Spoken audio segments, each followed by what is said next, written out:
ಆತ್ಮೀಯ ಆಂಗ್ಲ ಮಾಧ್ಯಮದ ದ್ವಿತೀಯ ಭಾಷಾ ಕನ್ನಡ ವಿದ್ಯಾರ್ಥಿನಿಯರಿಗೆ ಈ ಕನ್ನಡ ಅವಧಿಗೆ ಹೃತ್ಪೂರ್ವಕವಾದಂತಹ ಸ್ವಾಗತವನ್ನು ಕೋರುತ್ತೇನೆ. ಬೋಧಿ ವೃಕ್ಷದ ಹಾಡು ಬಸವರಾಜ ಸಬರದ ಬರೆದಂತಹ ಒಂದು ಒಳ್ಳೆಯ ಸಂದೇಶವನ್ನು ಸಾರುವಂತಹ ಕವನ. ಪದ ಕಟ್ಟಿ ಹಾಡೇನ ಅನ್ನುವ ಕವನ ಸಂಕಲನದಿಂದ ಈ ಪದ್ಯವನ್ನು ಆಯ್ಕೆ ಮಾಡಿಕೊಳ್ಳಲಾಗಿದೆ. ಬಸವರಾಜ ಸಾದರ 1954ರಲ್ಲಿ ಕೊಪ್ಪಳ ಜಿಲ್ಲೆಯ ಕುಕನೂರು ಎಂಬಲ್ಲಿ ಜನ್ಮ ತಾಳಿದರು. ಬಸವೇಶ್ವರ ಮತ್ತು ಪುರಂದರದಾಸರು ಒಂದು ಸಾಂಸ್ಕೃತಿಕ ಅಧ್ಯಯನ ಎಂಬ ಪ್ರೌಢ ಪ್ರಬಂಧಕ್ಕೆ PhD ಪದವಿಯನ್ನು ಪಡೆದುಕೊಂಡಿದ್ದಾರೆ. ನನ್ನವರ ಹಾಡು, ಹೋರಾಟ, ಮೂಡಲಕ ಕೆಂಪು ಮೂಡ್ಯಾನ, 100 ಹಣಿಗಳು, ದನಿ ಎತ್ತಿ ಹಾಡೇನ, ಬೆಳದಿಂಗಳು ಬಿಸಿಲಾತು ಮುಂತಾದ ಕವನ ಸಂಕಲನಗಳನ್ನು ರಚನೆ ಮಾಡ್ಯಾರ. ಪ್ರತಿರೂಪ ರೆಕ್ಕೆ ಮೂಡಿದಾಗ ನರಬಲಿ ಬೆಳಕಿಸಲು ಶ್ರೀಯುತರು ಬರೆದಂತಹ ಪ್ರಮುಖ ನಾಟಕಗಳು. ಅವರಿಗೆ ದೇವರಾಜ ಬಹಾದ್ದೂರ ಪ್ರಶಸ್ತಿ, ಕುವೆಂಪು ಸಾಹಿತ್ಯ ಪುರಸ್ಕಾರ, ಪೇರ್ ಕೃಷ್ಣಭಟ್ಟ ಪ್ರಶಸ್ತಿ, ಕಾವ್ಯಾನಂದ ಪ್ರಶಸ್ತಿ, ಸಾಹಿತ್ಯ ಶ್ರೀ ಪ್ರಶಸ್ತಿ, ಕರ್ನಾಟಕ ನಾಟಕ ಅಕಾಡೆಮಿ ಪ್ರಶಸ್ತಿ ಇತ್ಯಾದಿಗಳು ಲಭಿಸಿವೆ. ಅಂತಹ ಒಳ್ಳೆಯ ಮನಸ್ಸಿನ ಉತ್ಕೃಷ್ಟ ಕವಿ ಬಸವರಾಜ ಸಾದರ ಬರೆದ ಪದ್ಯ ಬೋಧಿ ವೃಕ್ಷದ ಹಾಡು. ಬೋಧಿ ವೃಕ್ಷ ಅಂದರೆ ಅರಳಿ ಮರ. ಅರಳಿ ಮರದಲ್ಲಿ ಸಕಲ ದೇವಾದಿ ದೇವತೆಗಳು ಆಶ್ರಯವನ್ನು ಪಡೆದಾರ ಅನ್ನೋದು ನಂಬಿಕೆ. ಗೌತಮ ಬುದ್ಧನಿಗೆ ಜ್ಞಾನೋದಯ ಮಾಡಿಕೊಟ್ಟಂತಹ ಸ್ಥಳ ಈ ಬೋಧಿ ವೃಕ್ಷದ ಸ್ಥಳ. ಅದಕ್ಕೆ ಎಲ್ಲರಿಗೂ ಅದು ಪೂಜ್ಯ, ಎಲ್ಲರಿಗೂ ಆದರಣೀಯ. ಆತ್ಮೀಯ ವಿದ್ಯಾರ್ಥಿನಿಯರೇ, ಜಗತ್ತಿನ ಸಕಲ ಚರಾಚರಗಳಲ್ಲಿ ಮಾನವನ ಜೀವನ ಅತ್ಯಂತ ಶ್ರೇಷ್ಠವಾದುದು. ಈ ಮನುಷ್ಯ ಜನ್ಮ ಸಕಲ ಜೀವಿಗಳಲ್ಲಿ ಅತ್ಯಂತ ಶ್ರೇಷ್ಠವಾದಂತಹ ಜನ್ಮ. ಮಾನವ ಜನ್ಮ ದೊಡ್ಡದು, ಅದ ಹಾನಿ ಮಾಡಿಕೊಳ್ಳಬೇಡಿ ಹುಚ್ಚಪ್ಪಗಳಿರ ಎಂದು ದಾಸವರೇಣ್ಯರು ಸಾರಿದ್ದಾರೆ. ಅಂತೆ ಮಾನವ ವಿಚಾರವಂತ ಪ್ರಾಣಿ. ಮನಸ್ಸಿಗೆ ಅನಿಸಿದ್ದನ್ನು ಹೇಳಲು ಮಾತು ಭಾಷೆ ಬಲ್ಲಂತಹ ಜೀವಿ. ಅದಕ್ಕವ ಉತ್ಕೃಷ್ಟ ಜೀವಿ. ಅವನ ಬದುಕು ಶ್ರೇಷ್ಠ ಉಳಿದ ಎಲ್ಲ ಜೀವಿಗಳಿಗಿಂತ. ಮಾನವನು ತನ್ನ ಸಾರ್ಥಕತೆ ಪಡೆಯಬೇಕಾದರೆ ಮೊದಲು ತನ್ನನ್ನು ತಾನು ಅರಿತುಕೊಳ್ಳಬೇಕು. ಈ ಮನುಷ್ಯ ಜನ್ಮ ಸಾರ್ಥಕ ಆಗಬೇಕು ಅಂತಂದ್ರೆ ನಾನು ಯಾರು ಅನ್ನೋದನ್ನು ಆ ಮಾನವ ಅರಿತುಕೊಳ್ಳಬೇಕು. ನಾನು ಯಾರೆಂಬುದನ್ನರಿ, ನಾನು ಏನು, ನಾನು ಯಾರು, ನಾನು ಯಾಕೆ ಇಲ್ಲಿ ಬಂದೀನಿ, ನನ್ನ ಅಸ್ತಿತ್ವ ಏನು ಅನ್ನೋದನ್ನು ಯಾವ ಅರಿತುಕೋತಾನ ಅವನು ಶ್ರೇಷ್ಠ ಅನ್ನೋದು ನಂಬಿಕೆ. ಅದಕ್ಕೆ ಮಾನವ ಜನ್ಮ ಸಾರ್ಥಕ ಆಗಬೇಕು ಅಂತಂದ್ರೆ ನಾನು ಯಾರು ಎಂಬುದನ್ನು ಅರಿತುಕೊಳ್ಳಬೇಕು ಅಂತ ಹೇಳಿಕೊಂಡು ಅನುಭಾವಿಗಳು ಹಲವಾರು ಬಾರಿ ಹೇಳ್ಯಾರ. ಆತ್ಮ ಸಾಕ್ಷಾತ್ಕಾರ ಹೊಂದಬೇಕು. ನಮ್ಮ ಆತ್ಮ ಸಾಕ್ಷಾತ್ಕಾರ ನಮಗಾಯಿತು ಅಂತಂದ್ರೆ ನಮ್ಮ ಜನ್ಮ ಧನ್ಯ ಪುಣ್ಯ ಅಂತಿಕೊಂಡು ನಂಬಿಕೆ. ಆತ್ಮ ಸಾಕ್ಷಾತ್ಕಾರ ಹೊಂದಬೇಕು. ನಂತರ ಸಮಾಜದ ಅಂಕು ಡೊಂಕುಗಳನ್ನು ತಿದ್ದುವ ಜನರ ದುಃಖವನ್ನು ಪರಿಹರಿಸುವ ದಿಕ್ಕಿನಲ್ಲಿ ಜೀವನವನ್ನು ಮುಡುಪಾಗಿರಿಸಬೇಕು. ಸಮಾಜದಲ್ಲಿ ಹುಟ್ಟಿ ಸಮಾಜದಿಂದ ಅನೇಕ ಸಂಸ್ಕಾರವನ್ನು ಪಡೆದಂತಹ ನಾವು ಸಮಾಜದಲ್ಲಿರುವಂತಹ ಲೋಪದೋಷಗಳನ್ನು ತಿದ್ದುವ ಕಾರ್ಯವನ್ನು ಮಾಡಬೇಕು. ಆಗ ಮಾನವ ಜನ್ಮ ಸಾರ್ಥಕ ಆಗ್ತದೆ. ಜನರ ದುಃಖವನ್ನು ದೂರ ಮಾಡುವಂತಹ ದಾರಿಯನ್ನು ನಾವು ತೋರಿಸಬೇಕು. ನಮ್ಮ ಬದುಕಿನ ದುಃಖವನ್ನು ದೂರ ಮಾಡಿಕೊಳ್ಳುವುದರ ಜೊತೆಗೆ ನಮ್ಮ ಜೊತೆಗೆ ಇರುವಂತಹ ಎಲ್ಲ ಜೀವಿಗಳ ದುಃಖವನ್ನು ದೂರ ಮಾಡಬೇಕು. ದೂರ ಮಾಡುವಂತಹ ಪ್ರಕ್ರಿಯೆಯಲ್ಲಿ ನಾವು ನಮ್ಮನ್ನು ತೊಡಗಿಸ್ಕೋಬೇಕು. ಈ ರೀತಿ ಬಾಳಿ ಬದುಕಿದವನಲ್ಲಿ ಗೌತಮ ಬುದ್ಧ ಒಬ್ಬನು. ಹೀಗೆ ತಾನು ಯಾರು ಎಂಬುದನ್ನು ಅರಿತುಕೊಂಡು ದುಃಖಕ್ಕೆ ಕಾರಣಗಳೇನು ಎಂಬುದನ್ನು ಅರ್ಥ ಮಾಡಿಕೊಂಡು ದುಃಖವನ್ನು ದೂರ ಮಾಡುವಂಥ ದಾರಿಯನ್ನು ಕಂಡುಕೊಂಡ ಅಪರೂಪರಲ್ಲಿ ವಿರಳಾತಿ ವಿರಳರಲ್ಲಿ ಗೌತಮ ಬುದ್ಧ ಒಬ್ಬವ. ಲೌಕಿಕ ಸುಖ ಭೋಗಗಳಿಂದ ಜೀವನ ಗುರಿ ಸಾಧಿಸಲು ಸಾಧ್ಯವಿಲ್ಲ ಎಂಬುದನ್ನು ಅರಿತ ಬುದ್ಧನು ಗೃಹಸ್ಥ ಜೀವನವನ್ನು ತ್ಯಜಿಸಿ ಬದುಕಿನ ಸತ್ಯ ಕಾಣಲು ಕಾಡನ್ನು ಅಲೆದು ಬೋಧಿ ವೃಕ್ಷದ ಕೆಳಗೆ ತಪಸ್ಸನ್ನು ಆಚರಿಸಿ ಮಹಾಜ್ಞಾನಿಯಾಗಿ ಜೀವನ ಪ್ರೀತಿಯತ್ತ ಸಾಗಿದ ರೀತಿಯೇ ಕವನದ ತಿರುಳಾಗಿದೆ. ಲೌಕಿಕ ಸುಖ ಭೋಗಗಳನ್ನು ಎಲ್ಲ ಅನುಭವಿಸಿ ಅವುಗಳಿಂದಾಗಿ ಜೀವನದಲ್ಲಿ ಮಹತ್ ಕಾರ್ಯ ಸಂಭವಿಸುವುದು ಅಸಾಧ್ಯ ಎಂಬುದನ್ನು ಅರಿತುಕೊಂಡ. ಲೌಕಿಕ ಬದುಕಿನಲ್ಲಿದ್ದುಕೊಂಡು ನಾವು ಏನನ್ನೂ ಸಾಧಿಸಲು ಸಾಧ್ಯ ಇಲ್ಲ ಅನ್ನೋದನ್ನು ಆ ಬುದ್ಧ ಅರಿತುಕೊಂಡ. ಮರುಗಡಿಗೆ ತನ್ನ ಗೃಹಸ್ಥ ಜೀವನವನ್ನು ತೊರೆದು ಬಿಟ್ಟ. ಮಡದಿ ಯಶೋಧರೆ, ಮಗ ರಾಹುಲ ಆ ಮಲಗಿದ ಆ ರಾತ್ರಿಯಲ್ಲಿ ಆ ಬದುಕನ್ನು ತ್ಯಜಿಸಬೇಕು. ಬದುಕಿನಲ್ಲಿ ಏನು ಮಣ್ಣಿಲ್ಲ, ಬದುಕಿನಲ್ಲಿದ್ದುಕೊಂಡು ಲೌಕಿಕ ಬದುಕಿನಲ್ಲಿದ್ದುಕೊಂಡು ನಮಗ ಏನನ್ನು ಸಾಧಿಸಲಾಗದು ಎಂದು ಅರಿತುಕೊಂಡು ಆ ಲೌಕಿಕ ಬದುಕನ್ನು ಸಂಸಾರವನ್ನು ಗಂಡ ಹೆಂಡತಿ ಮಕ್ಕಳು ಮೊಮ್ಮಕ್ಕಳು ಆ ತಂದೆ ತಾಯಿ ಎಲ್ಲ ಬಂಧನವನ್ನು ಅವ ತೊರೆದು ಅಡವಿಯಲ್ಲಿ ಬೋಧಿ ವೃಕ್ಷದ ಕೆಳಗೆ ಕುಳಿತು ವಿಚಾರ ಮಾಡಿದ ತಪಸ್ಸು ಮಾಡಿದ ಆತ್ಮ ಸಾಕ್ಷಾತ್ಕಾರವನ್ನು ಪಡೆದುಕೊಂಡ. ಜನರ ದುಃಖವನ್ನು ದೂರ ಮಾಡುವಂತಹ ದಾರಿಯನ್ನು ಕಂಡುಕೊಂಡ. ಜನರ ದುಃಖವನ್ನು ದೂರ ಮಾಡಲೆಂದು ಅಡವಿಯಿಂದ ಆ ಗೌತಮ ಬುದ್ಧ ನಾಡಿಗೆ ಬಂದ. ನಾಡಿನಲ್ಲಿ ದುಃಖದಿಂದ ಪರಿತಪಿಸುವ ಜನರನ್ನು ಕಂಡು ಅವರಿಗೆ ದುಃಖ ದೂರ ಮಾಡಿಕೊಳ್ಳುವ ದಾರಿಯನ್ನು ಮನವರಿಕೆ ಮಾಡಿಕೊಟ್ಟು ತನ್ನ ಬದುಕನ್ನು ಸಾರ್ಥಕ ಮಾಡಿಕೊಂಡ. ಜೀವನದ ಮೌಲ್ಯಗಳನ್ನು ತನ್ನ ಬದುಕಿನಲ್ಲಿ ಅಳವಡಿಸಿಕೊಂಡ. ಜೀವನ ಮೌಲ್ಯಗಳು ಅಂಥೇಳಿ ಅಥವಾ ಮಾರಲ್ ವ್ಯಾಲ್ಯೂಸ್ ಅಂತೇಳಿ ಕರಿತೀವಿ.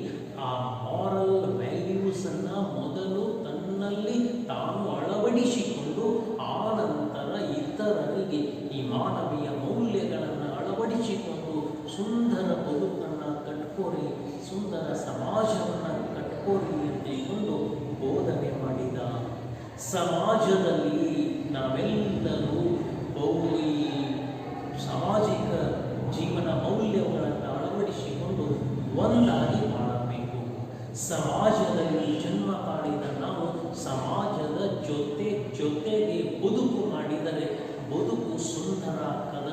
ಸಮಾಜ ವಿಮುಖ ಆದಿವಿ ಅಂತಂದ್ರೆ ನಮ್ಮ ಬದುಕು ಬರ್ಬರ ಆಗ್ತದೆ. ಸಮಾಜವನ್ನು ನಾವು ತಿರಸ್ಕಾರ ಮಾಡಿದ್ದೀವಿ ಅಂತಂದ್ರೆ ಸಮಾಜದ ಜೊತೆಗೆ ನಾವು ಅನುರಕ್ತ ಆಗಿ ಹೋಗಲಿಲ್ಲ ಅಂತಂದ್ರೆ ಬದುಕು ಹಾಳಾಗಿ ಹೋಗ್ತದೆ.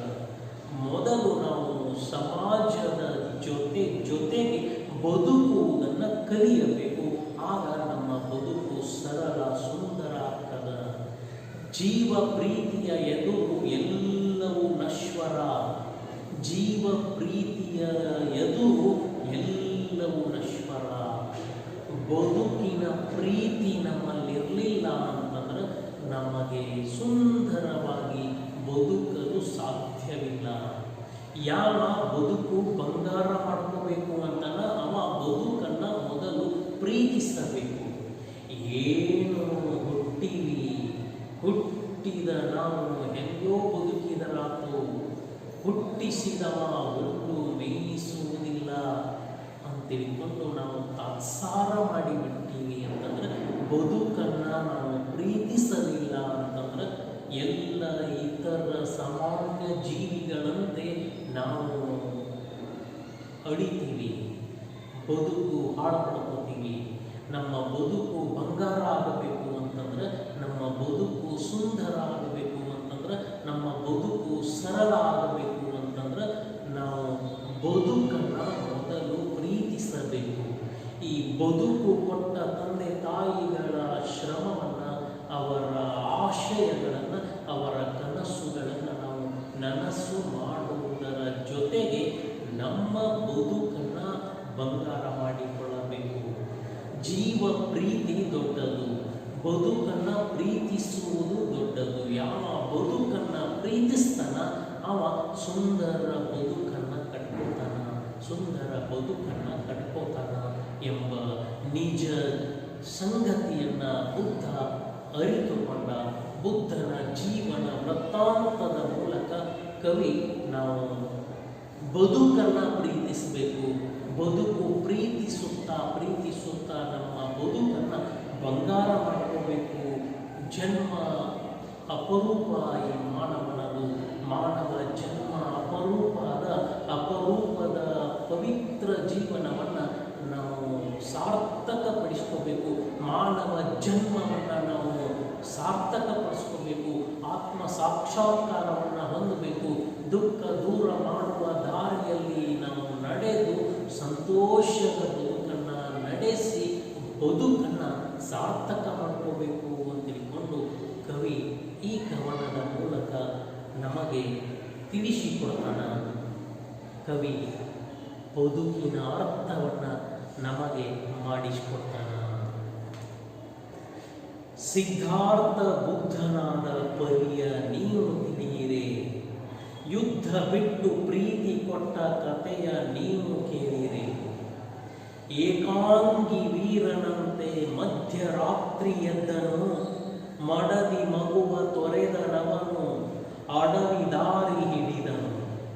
ಅರಮನೆಯ ಮೋಹವನ್ನು ಹರಿದು ಹಾಕಿ ಹೋದನು, ಗೊತ್ತು ಗುರಿಯೂ ಇಲ್ಲದಂತೆ ಕತ್ತಲಲ್ಲಿ ನಡೆದನು. ಗೊತ್ತು ಗುರಿಯೂ ಇಲ್ಲದಂತೆ ಕತ್ತಲಲ್ಲಿ ನಡೆದನು. ಕಾಡು ಕಾಡು ಅಲೆದ ಅವಗೆ ನಾಡಿನರ್ಥ ಹೊಳೆಯಿತು. ಕೋಗಿಲೆಯ ಹಾಡವೊಂದು ದೂರದಿಂದ ಬಹುದೂರದಿಂದ ಕೇಳಿಸಿತು. ಬೆಳ್ಳಿ ಚುಕ್ಕಿ ಬಾಣಿನಲ್ಲಿ ಆಗ ತಾನೇ ಬೆಳಗಿತು. ಬೆಳ್ಳಿ ಚುಕ್ಕಿ ಆಗ ತಾನೇ ಬೆಳಗಿತು ಬಾಣಿನಲ್ಲಿ. ಬೋಧಿ ವೃಕ್ಷದಲ್ಲಿ ಮಹಾಬೆಳಕೊಂದು ಕಂಡಿತು. ಬೋಧಿ ವೃಕ್ಷದಲ್ಲಿ ಮಹಾಬೆಳಕೊಂದು ಕಂಡಿತು. ಮರವ ಅಪ್ಪಿದಂತೆ ಬಳ್ಳಿ ಹೂವ ಮುಡಿದು ನಕ್ಕಿತು. ಹಕ್ಕಿಯೊಂದು ತನ್ನ ಮರಿಗೆ ಗುಡುಗು ಕೊಟ್ಟು ಹಾರಿತು. ಹುತ್ತಿನಿಂದ ಇರುವೆ ಗುಂಪು ಸಾಲುಗಟ್ಟಿ ನಡೆಯಿತು. ಬೆಳ್ಳಕ್ಕಿ ಹಿಂಡುಗಟ್ಟಿ ಬಾಡಿಗೇನಿ ಹಾಕಿತು. ಕಾಡ ತುಂಬ ಪ್ರೀತಿ ಹೊಳೆಯು ಕೋಡಿಯಂತೆ ಹರಿಯಿತು. ಕೋಡಿಯಂತೆ ಹರಿಯಿತು. ಗೂಡಿನಲ್ಲಿ ಹಾಡು ಹುಟ್ಟಿ, ಗೂಡಿನಲ್ಲಿ ಹಾಡು ಹುಟ್ಟಿ ಹೊಸ ರಾಗ ಕೇಳಿತು. ಹೊಸ ರಾಗ ಕೇಳಿತು. ಮಕರಂದ ಸವಿಯಲೆಂದು ದುಂಬಿ ಹೂವ ಸೇರಿತು. ದುಂಬಿ ಹೂವ ಸೇರಿತು. ಗಿಡವು ಅಪ್ಪಿಕೊಂಡು ಕುಣಿಯುವಂತೆ ಕಂಡಿತು. ಗಿಡವು ಅಪ್ಪಿಕೊಂಡು ಗಿಡವು ಅಪ್ಪಿಕೊಂಡು ಕುಣಿಯುವಂತೆ ಕಂಡಿತು.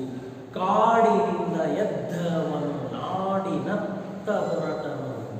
ಕಾಡಿನಿಂದ ಎದ್ದವನು ನಾಡಿನತ್ತ ಹೊರಟನು. ಪ್ರೀತಿಯನ್ನು ಹುಡುಕಿಕೊಂಡು ಜನರ ಕಡೆಗೆ ನಡೆದನು. ಪ್ರೀತಿಯನ್ನು ಹುಡುಕಿಕೊಂಡು ಜನರ ಕಡೆಗೆ ನಡೆದನು. ತಪಸ್ಸಿಗಿಂತ ಪ್ರೀತಿ, ತಪಸ್ಸಿಗಿಂತ ಜೀವ ಪ್ರೀತಿ ದೊಡ್ಡದೆಂದು ತಿಳಿದನು. ತಪಸ್ಸಿಗಿಂತ ಜೀವ ಪ್ರೀತಿ ದೊಡ್ಡದೆಂದು ತಿಳಿದನು. ಬದುಕಿನ ಗೂಢಾರ್ಥವರಿತು, ಬದುಕಿನ ಗೂಢಾರ್ಥವರಿತು ಬುದ್ಧನಾಗಿ ಬಂದನು. ಬುದ್ಧನಾಗಿ ಬಂದನು. ಬುದ್ಧನಾಗಿ ಬಂದನು. ಸಿದ್ಧಾರ್ಥ ಬುದ್ಧನಾದ ಪರಿಯ ನೀವು ತಿಳಿಯಿರೆ. ಸಿದ್ಧಾರ್ಥ ಬುದ್ಧನಾದ ಪರಿಯ ನೀವು ತಿಳಿಯಿರೆ. ಯುದ್ಧ ಬಿಟ್ಟು ಪ್ರೀತಿ ಕೊಟ್ಟ, ಯುದ್ಧ ಬಿಟ್ಟು ಪ್ರೀತಿ ಕೊಟ್ಟ ಕಥೆಯ ನೀವು ಕೇಳಿರೆ. ನೀವು ಕೇಳಿರೆ. ಆತ್ಮೀಯ ವಿದ್ಯಾರ್ಥಿನಿಯರೇ, ಸಿದ್ಧಾರ್ಥ ಬುದ್ಧನಾದ ಪರಿಯ ನೀವು ತಿಳಿಯಿರಿ.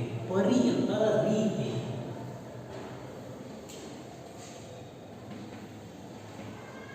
ಆ ಸಾಮಾನ್ಯ ಒಬ್ಬ ಮನುಷ್ಯನಾದಂತಹ ಆ ಸಿದ್ಧಾರ್ಥ ಬುದ್ಧನಾದಂತಹ ಆ ರೀತಿಯನ್ನು ನೀವು ತಿಳಿಯಿರಿ. ಸಿದ್ಧಾರ್ಥ ಬುದ್ಧನಾದ ಪರಿಯ ನೀವು ತಿಳಿಯಿರಿ. ಶುದ್ಧೋಧನನ ಮಗ ಸಿದ್ಧಾರ್ಥ,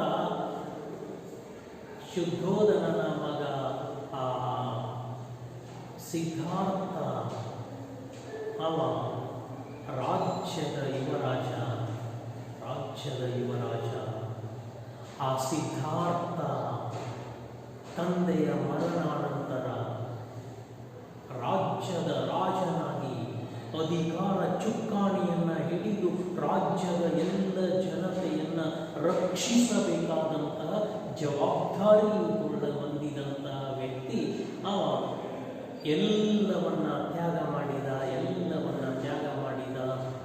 ಅಲೌಕಿಕ ಬದುಕಿನತ್ತ ನಡೆದ, ಅಲೌಕಿಕ ಬದುಕಿನತ್ತ ನಡೆದು ಜ್ಞಾನೋದಯ ಸಂಪಾದನೆ ಮಾಡಿದ, ಜ್ಞಾನೋದಯ ಮಾಡಿಕೊಂಡ, ದುಃಖ ದೂರ ಮಾಡಿಕೊಳ್ಳುವ ಆ ರೀತಿಯನ್ನು ಅರ್ಥ ಮಾಡಿಕೊಂಡ, ದುಃಖ ದೂರ ಮಾಡುವ ಉದ್ದೇಶ ಇಟ್ಕೊಂಡು ಕಾಡಿನಿಂದ ನಾಡಿಗೆ ಬಂದ, ನಾಡಿನ ಜನರ ದುಃಖವನ್ನು ದೂರ ಮಾಡಿದ, ಜನರನ್ನು ಅವ ಸಂತೋಷಪಡಿಸಿದ, ಜನರ ದುಃಖವನ್ನು ದೂರ ಮಾಡಿದ.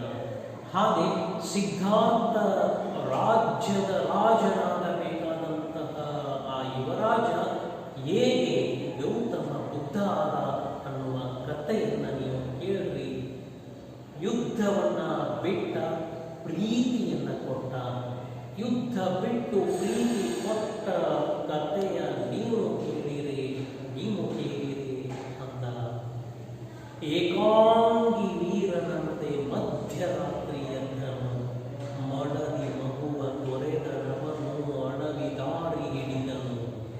ಮಡದಿ ಮಗುವನ್ನ ತೊರೆದ ಅವ ಅಡವಿ ದಾರಿಯನ್ನು ಹಿಡಿದ. ಬೆಳದಿಂಗಳ ರಾತ್ರಿ ಹುಣ್ಣಿಮೆಯ ದಿನ, ಹುಣ್ಣಿಮೆಯ ದಿನದ ಬೆಳದಿಂಗಳ ತಂಪಾದ ಆ ಸಮಯದಲ್ಲಿ ಹೆಂಡತಿ ಯಶೋಧರೆ, ಕರುಣಕುಡಿ ರಾಹುಲ, ಹುಟ್ಟಿ ಬೆಳೆದ ಅರಮನೆ, ಜನ್ಮ ಕೊಟ್ಟ ತಂದೆ ತಾಯಿಗಳಿರುವ ಅರಮನೆಯನ್ನು ತೊರೆದ ಕಾರಣ ಅಂತಂದ್ರೆ ಹಿಂದಿನ ದಿನ ಅವ ಊರು ಪರ್ಯಟನೆಗಾಗಿ ಹೊರಟಿದ್ದ. ಒಬ್ಬ ರೋಗಿಯ ನೋವನ್ನು ಕಂಡಿದ್ದ, ಒಂದು ಶವವನ್ನು ಕಂಡಿದ್ದ. ಶವವನ್ನು ಕಂಡ ಆ ಸಿದ್ಧಾರ್ಥ ಅದೇ ಸಂದರ್ಭದಲ್ಲಿ ಸನ್ಯಾಸಿಯೊಬ್ಬನನ್ನು ಕಂಡಿದ್ದ. ಅದೆಲ್ಲ ಏನೇನು ಅಂತ ತಿಳ್ಕೊಂಡು ಕೇಳಿ ತಿಳಿದಿದ್ದ. ಅವ ಯಾಕೆ ನರಳಿಕತ್ಯನ ರೋಗ ನಮಗೆ ಯಾಕೆ ಬಂದದ, ಯಾಕೆ ರೋಗ ಬರ್ತದ, ರೋಗ ಬಂದಾಗ ಯಾಕೆ ನರಳಬೇಕು ಅಂತ ತಿಳ್ಕೊಂಡು ಕೇಳಿದ್ದ. ಹಿಂಗೆ ನಿಮ್ಗೆ ಅದರ ಅರಿವಿಲ್ಲ, ನೀವು ಸದೃಢ ಆಗಿ ಬೆಳೆದಿರಿ, ಪೌಷ್ಟಿಕಾಂಶ ತಂದೆಯಾಗಿ ಐಷಾರಾಮಿ ಜೀವನ ಮಾಡಿಸ್ಯಾರ. ಸ್ವಲ್ಪ ರೋಗ ಲಕ್ಷಣ ಕಂಡರೂ ನಿಮ್ಮನ್ನು ವೈದ್ಯರಿಗೆ ತೋರಿಸಿ ಉಪಚಾರ ಮಾಡ್ಯಾರ. ನಿಮಗೆ ರೋಗದ ಪರಿ ಗೊತ್ತಿಲ್ಲ, ರೋಗದ ನೋವು ಗೊತ್ತಿಲ್ಲ ಅಂತೇಳಿ ಹೇಳಿದರು. ರೋಗ ರುಜುಗಳು ಮನುಷ್ಯನಿಗೆ ಬರ್ತಾವ ಅನ್ನೋದನ್ನು ಅರ್ಥ ಮಾಡ್ಕೊಂಡಿದ್ದ. ಮುಂದೆ ಆ ಬುದ್ಧ ಸಿದ್ಧಾರ್ಥ ಎನ್ನನ ಒಂದು ಶವದ ಮೆರವಣಿಗೆಯನ್ನು ಕಂಡಿದ್ದ. ಸ್ಮಶಾನಕ್ಕೆ ಪಲ್ಲಕ್ಕಿಯಲ್ಲಿ ಕೂಡಿಸಿ ಒಯ್ಯುವ ಶವವನ್ನು ಕಂಡಿದ್ದ. ಇಲ್ಲಿಯವರೆಗೆ ಶವವನ್ನೇ ಕಾಣದ ಸಿದ್ಧಾರ್ಥ ಏನಿದು ಅಂದ. ಹಿಂಗೆ ಪ್ರಾಣ ಪಕ್ಷಿ ಹಾರಿ ಹೋದಾಗ ಜೀವ ನಿರ್ಜೀವ ಆಗ್ತದ, ಶವ ಆಗ್ತದ. ಆ ಜೀವವಿಲ್ಲದ ದೇಹವನ್ನು ಮಣ್ಣಿನಲ್ಲಿ ಹೂಳಬೇಕು, ಆ ಅಗ್ನಿಯಲ್ಲಿ ದಹಿಸಬೇಕು ಅಂದೆ ಅಂದಾಗ ಸಾವು ಯಾಕೆ ಬರ್ತದ ಅಂದುಕೊಂಡ. ಕೇಳಿದ, ಅರ್ಥ ಆಗಲಿಲ್ಲ. ಮುಂದೆ ನಡೆದ. ಸನ್ಯಾಸಿಯೊಬ್ಬನನ್ನು, ಜಂಗಮನೊಬ್ಬನನ್ನು ಕಂಡ. ಅವ ಹಸನ್ಮುಖಿಯಾಗಿ ಬದುಕು ಮಾಡ್ತಿದ್ದ. ಅವ ಹಸನ್ಮುಖಿಯಾಗ್ತದನ. ಅವ ಕಾವಿ ಯಾಕೆ ಕೊಟ್ಟನ, ಏನದು ಅಂದಾಗ ಹಿಂಗೆ ಸಂಸಾರ ತ್ಯಾಗ ಮಾಡಿ ಅವ ಸುಖದಿಂದ ಬದುಕು ಮಾಡುವ, ದುಃಖ ದೂರ ಮಾಡುವ ದಾರಿಯನ್ನು ಅರ್ಥಕೊಂಡನ. ದುಃಖ ದೂರ ಮಾಡಿಕೊಂಡು ಅವ ಸಂತೋಷ ಸಾಗರದಲ್ಲಿ ತೇಲಾಡ್ತಾ ಬದುಕು ಮಾಡಲಿಕ್ಕತ್ತನ ಅಂತಂದಾಗ ಅವ ಏನೋ ಒಂಥರ ಅನ್ಕೊಂಡ. ಅಲ್ಲಿ ರೋಗಿಸ್ತ, ಇಲ್ಲಿ ಒಂದು ಶವ, ಈ ಮಧ್ಯದಲ್ಲಿ ಆ ಸನ್ಯಾಸಿಯ ನಗುಮುಖ, ಸಂತೋಷ. ಆ ದುಃಖ ದೂರ ಮಾಡಿಕೊಳ್ಳುವ ದಾರಿಯನ್ನು ನಾನೂ ಅರ್ಥ ಮಾಡ್ಕೋಬೇಕು. ಅರ್ಥ ಮಾಡಿಕೊಂಡು ದುಃಖ ದೂರ ಮಾಡುವ ದಾರಿಯನ್ನು ಜನತೆಗೂ ತೋರಿಸಬೇಕು. ಅವರನ್ನು ದುಃಖ ಸಾಗರದಿಂದ ದೂರ ಮಾಡಬೇಕು ಅಂತ ತಿಳ್ಕೊಂಡು ಅವ ಆ ರಾತ್ರಿಯೇ ನಿರ್ಧಾರ ಮಾಡಿ ಸುಖ ಸೌಕರ್ಯವಿರುವಂತಹ ಐಷಾರಾಮಿ ಬದುಕಿರುವಂತಹ ಅರಮನೆಯನ್ನು, ಹೆಂಡತಿ ಮಕ್ಕಳನ್ನು, ಜನ್ಮ ಕೊಟ್ಟ ತಂದೆ ತಾಯಿಗಳನ್ನು ತೊರೆದು ಅಡವಿ ದಾರಿಯನ್ನು ಹಿಡಿದ. ಅರಮನೆಯ ಮೋಹವನ್ನು ಹರಿದು ಹಾಕಿ ಹೋದನು. ಗೊತ್ತು ಗುರಿಯು ಇಲ್ಲದಂತೆ ಕತ್ತಲಲ್ಲಿ ನಡೆದನು. ಅರಮನೆಯ ಮೋಹವನ್ನು ಹರಿದು ಹಾಕಿ ಹೋದನು. ಈ ಮೋಹ ಬಹಳ ಕೆಟ್ಟದ್ದು. ಆ ಮೋಹವನ್ನು ತೊರೆದು ಬಿಟ್ಟ, ಮೋಹವನ್ನು ಹರಿದು ಹಾಕಿದ. ಗೊತ್ತು ಗುರಿಯು ಇಲ್ಲದಂತೆ ಕತ್ತಲಲ್ಲಿ ನಡೆದನು. ಆ ರಾತ್ರಿ ಅರಮನೆಯನ್ನು ತೊರೆದು ಅಡವಿಯನ್ನು ಸೇರಿ ಎಲ್ಲಿ ಹೋಗಬೇಕು, ಎಲ್ಲಿ ನಿಲ್ಲಬೇಕು, ಏನು ಮಾಡಬೇಕು, ಏನೊಂದು ನಿರ್ಧಾರವಿಲ್ಲದೆ ಆ ಗೌತಮ ಬುದ್ಧ ಸಿದ್ಧಾರ್ಥ ನಡೆದ. ಏನು ನಿರ್ಧಾರ ಇಲ್ಲ, ಏನು ಮಾಡಬೇಕು ಗೊತ್ತಿಲ್ಲ, ಎಲ್ಲಿ ಹೋಗಬೇಕು ಗೊತ್ತಿಲ್ಲ, ಎಲ್ಲಿ ವಾಸ ಮಾಡಬೇಕು ಗೊತ್ತಿಲ್ಲ. ನಡೆದ ಹೋದ ತನ್ನ ಮುಂದಿನ ಅವಧಿಯಲ್ಲಿ